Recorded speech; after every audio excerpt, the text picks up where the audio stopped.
In the apocalypse I was with Jasper. We fought desperately and saved 2 spirit eggs. Jasper barely hesitated. He straight up snatched the fire phoenix, leaving me with just an ice snake woman. But then a scorching apocalypse suddenly hit. I was safe because of the ice snake woman's protection. I made it through that extreme heat just fine. The fire phoenix Jasper took couldn't handle its own wildfire. Got cooked alive in the intense heat. Before dying, Jasper gave me a vicious glare, cursing and provoking my ice snake woman to squeeze the life out of me. When I opened my eyes, we had somehow gone back in time to the day the 2 spirit eggs had just hatched. This time Jasper still decisively grabbed the ice snake woman. He thought having her meant he could coast through the heat apocalypse in comfort. But he didn't know that for her powers to work, she needs a daily dose of blood. Last time I was completely drained. The agony of being squeezed to death is still fresh in my mind. I glanced at the ice snake woman beside me and couldn't help but shiver. By the Beastkin tribe's tradition, they marry the person who saves their life. Originally I should have taken the fire phoenix, but Jasper disliked the ice snake woman's cold aloof looks, so he grabbed the fire phoenix I saved. Who could have guessed a month later, the global climate would rapidly warm up. The scorching apocalypse officially began. As the name implies, the ice snake has cooling powers, can drop the temperature within 3 meters instantly. Fire phoenix is the exact opposite of the ice snake. Jasper took my fire phoenix and got cooked alive in the heat apocalypse, while I was unaffected by the extreme heat, thanks to the ice snake woman's power. Jasper thought I stole his beastkin partner, so before he died he tricked the ice snake woman into killing me. I was about to explain. The fire phoenix was mine to begin with, but Jasper cut me off. The ice snake was hatched by me. They'll take the ice snake, you can have the fire phoenix. Watching Jasper eagerly wrap his arm around the ice snake woman's slender waist, I instantly realized Jasper was also reborn. A slight smile touched my lips. I was just wondering how to get the fire phoenix back. Jasper only knows the ice snake woman has cooling powers. He doesn't know those powers need daily blood to sustain. Not to mention her snake fangs carry potent venom. Every feeding is pure torture. The venom spreads through your veins, making life unbearable. Last time with Jasper's constant prodding, I was already drained and barely alive by her feedings. In a way, I should even thank Jasper for putting me out of my misery. So this time let Jasper taste the daily sting of those snake fangs himself. In the past life, the ice snake woman was reluctant when I took her, only following the Beastkin clan rules did she reluctantly become my wife. But this life, hearing Jasper wanted to take her, she didn't even wait for my reaction. Before walking over to Jasper's side, flicking her tongue slowly, the ice snake woman's tone was cold and disgusted. Caden, since Jasper says he's taking me home, and naturally am his person now, don't bother me anymore. I narrowed my eyes, so it's not just Jasper and I who are reborn. Jasper heard the ice snake woman's words. His smug face could barely hide his glee.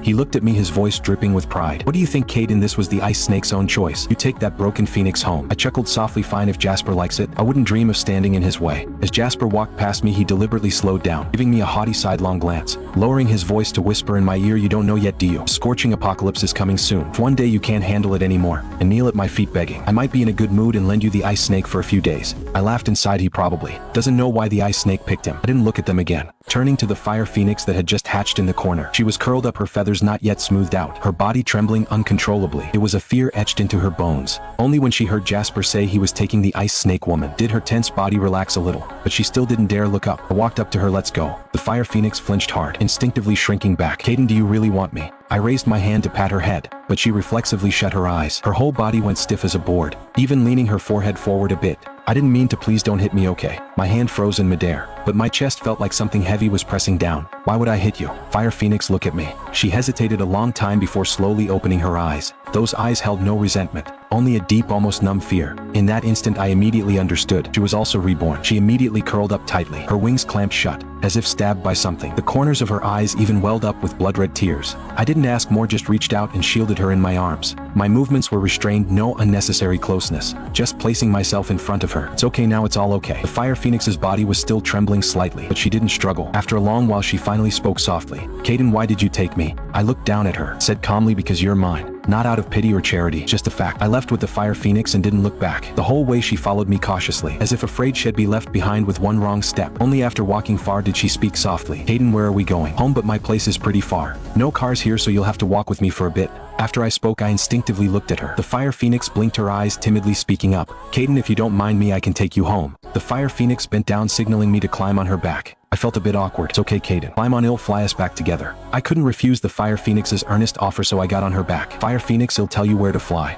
No need, I know where you live. I was puzzled, about to ask how she knew, when the fire phoenix said we're home. I was amazed by the fire phoenix's flying speed, faster than an airplane. Airplanes are nothing, I am from the Phoenix tribe. The fire phoenix lifted her face proudly. This was the first time I really looked at the fire phoenix. She seemed innocent and naive, her pretty face full of a girl's sweet cluelessness, nothing like the ice snake, whose pitch black eyes swirled with undiluted malice, radiating a coldness beyond her years. Aren't you gonna praise me? Fire Phoenix's eyes looked at me, seeming to hold a hint of expectation. I sighed. Fire Phoenix, you're so good. How could he bear to treat you like that? As soon as I said it, I knew I messed up. Sure enough, when I looked at the Fire Phoenix, the light in her eyes faded. I panicked and apologized. I'm sorry, Lily, I didn't mean to bring it up. Fire Phoenix gave a self-deprecating smile. Lily, that's a nice name. Tell me, am I a useless phoenix? Before I could answer, she continued, I'm useless. I only made him hotter and hotter. He said I ruined him. He plucked my feathers one by one and stabbed me with needles. Finally, he broke my wings and threw me out to die. Am I really that much worse than the ice snake? Aiden, why did you bring me back? I'm a worthless phoenix. I already guessed Jasper mistreated the Fire Phoenix, but I never thought he'd be so cruel. He was the one who chose the Fire Phoenix.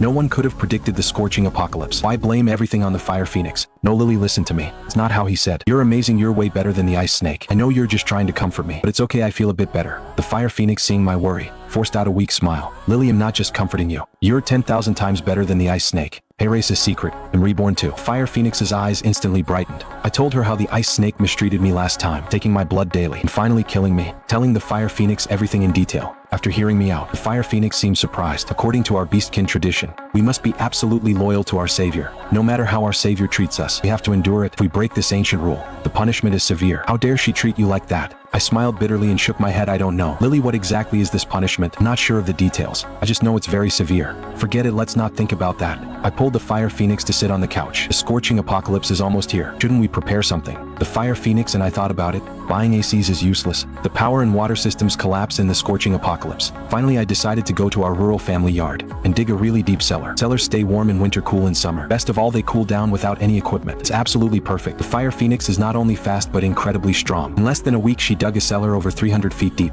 and during the digging, she hit groundwater. Now we have both temperature and water solved. I rode on the Fire Phoenix's back, down to the deepest part of the cellar. As soon as I went down, a cool chill enveloped me, stark contrast to the heat above ground. Seeing me shiver, the Fire Phoenix quickly used her power, raising the temperature around us to a comfortable level. Now temperature and water are taken care of. What about food? How do we handle food? That's easy. We'll dig another bigger cellar next to this one. We'll plant seeds underground with sunlight and groundwater. When the scorching apocalypse hits, the temperature there will be perfect for plants. We just need to prepare 1 month's worth of food beforehand and wait for the seeds to grow. Fire Phoenix and I divided the work and finally got everything ready before the scorching apocalypse arrived.